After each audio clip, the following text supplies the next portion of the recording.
কোটার জন্য আন্দোলন করে।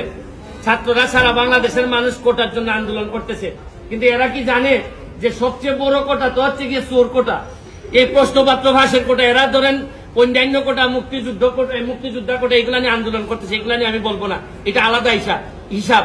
কিন্তু জানে না, এরা যদি জানতো যে সবচেয়ে বড় চোর দুর্নীতিবাজ কোটাটা হচ্ছে গিয়ে বাংলাদেশের বড় কোটা, এই কোটার বিরুদ্ধে আন্দোলন করলে সব জিনিস সুবিধা আমরা পাইতাম।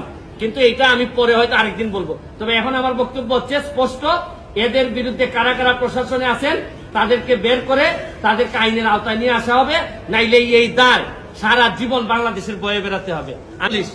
চোর ধরার পর চোররে বলবে যে ৮ সাথে কে কে চোর আছে বল। এখানে আবার ভদ্রলোকের কমিটি করার দরকার আছে কি? পিএসসি হোক, টিএসসি হোক, যত এসসি হোক না কেন, চোর যারা যারা বলবে এই জায়গায় পুলিশ যাবে। এখানে মধ্যে এই তদন্ত কমিটি করা মানে একটু আস্তে, এর